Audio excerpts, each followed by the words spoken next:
the moon in this decade and do the other thing. Hey, John, this is perfect with the loom and the rover and you and Stone Mountain and the old flag. Come on out here and give me a salute. Big Navy salute.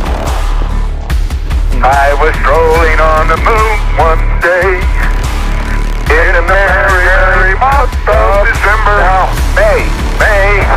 Dum-da-dum-dum-dum, dum-da-dum-dum-dum. I like to skip along. But me, boy, skip. Oh, dadgummit. Jack Schmidt having a few problems. Right, they should give it a slight rotation clockwise as it's lifting out. Okay. Stay there, Clyde. Stay there. Go fine.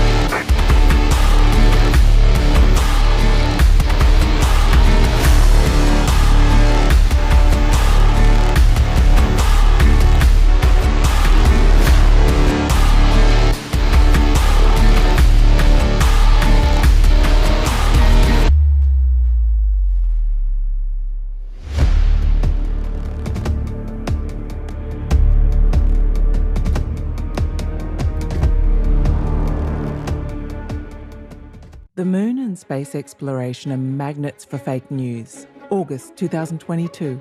A prominent French physicist discovers a star, later admits it was a piece of chorizo. July 1969. Man lands on the moon. Or didn't, according to conspiracy theorists. But before any of this, it was August 1835 that launched the most imaginative moon hoax of them all, and it was this time, when the world looked up at the moon, they saw an entirely new lunar landscape that would change humanity as we know it. Liftoff. We have a liftoff. Theirs was a journey like no other, for they were the first to set foot on the lunar surface. The Eagle has landed. It all began in Scotland, where the story cited its source from the Edinburgh Journal of Science. The headline read Great Astronomical Discoveries, made by prominent astronomer Sir John Herschel, who at the time was at a remote field trip in South Africa, and for the first time in history, by means of a remarkable new telescope, he was able to glimpse life fantastical on the moon. The New York Sun published a series of 6 articles claiming that life had been discovered on the moon. Life including unicorns and beavers that walked on their hind legs. The crowning touch of it was the discovery of the so-called man bat. The Vespertilio homo was supposedly the Latin name. These remarkable 4-foot-tall creatures who flew and talked and built temples and did art and apparently fornicated in public.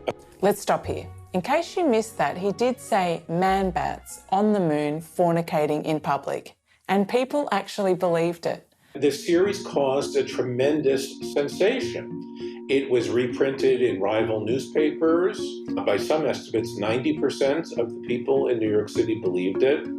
And by the time that the hoax was over, the New York Sun was the most widely read newspaper in the world. But it turns out Sir John Herschel did not make these astronomical discoveries, nor were they reprinted from the Edinburgh Journal of Science. The 2 key players behind these fabricated lunar discoveries were New York Sun's publisher Benjamin Day and New York Sun's editor Richard Adams Locke. The 2 men tested their moon legs and began setting their scientific experiments. The New York Sun was one of the first penny papers.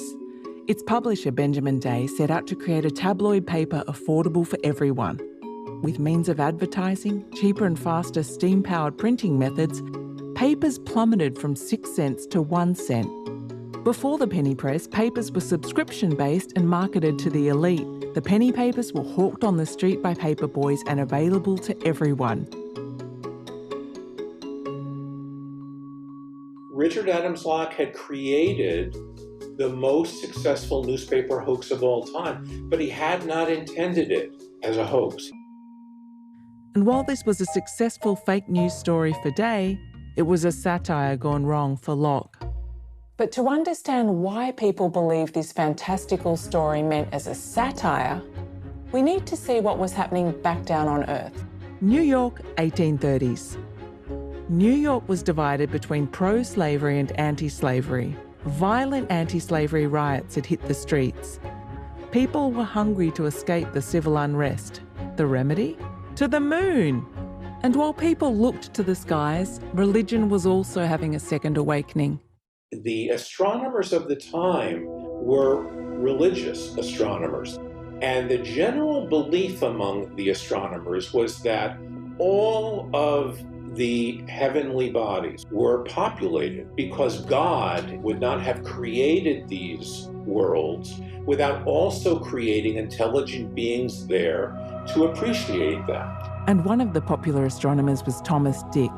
He was the Carl Sagan, Neil deGrasse Tyson of the day, and he believed there was a population on the moon of over 4 billion creatures.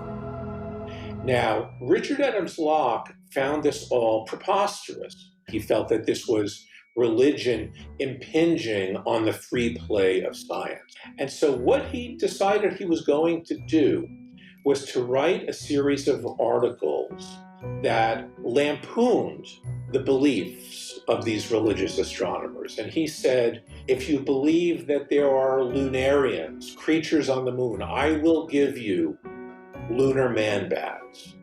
And if you believe that there are seas full of water on the moon, I will give you seas full of water on the moon. And meanwhile, I will dress it all up in the kind of high-flown scientific rhetoric that you use just to expose your ideas. And while scientific Locke played devil's advocate, little did he know God's work was already done. What he had not anticipated, and this is the great irony of the moon hoax, was that the people of New York, and subsequently of America generally, had been so schooled in the ideas of these religious astronomers that when these articles came out, they simply believed them. They simply believed that they were true because it was so much like what they had already been reading. And to add to the irony, religious groups started raising money to get Bibles up to the moon.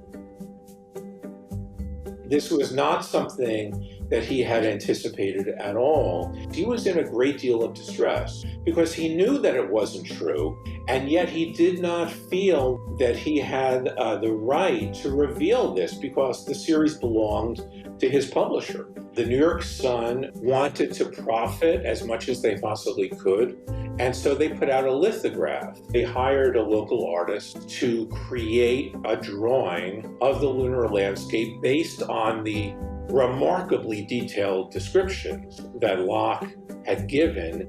But then what happened was that the series became republished, not just in America, but all over the world. And so if you go back and look at these 19th century editions, you see lunar man-bats in all kinds of artistic styles. Today, it's impossible to escape fake news. In 2017, fake news was even named Word of the Year. But fake news is not a new phenomena. This story went viral before social media, internet, TV, radio. And whether you believe in science or religion, we all want a ticket to the moon. And when we get there, we want to see two-legged beavers and unicorns and man-bats. Because after all, the moon is a strange place for men to be flying to.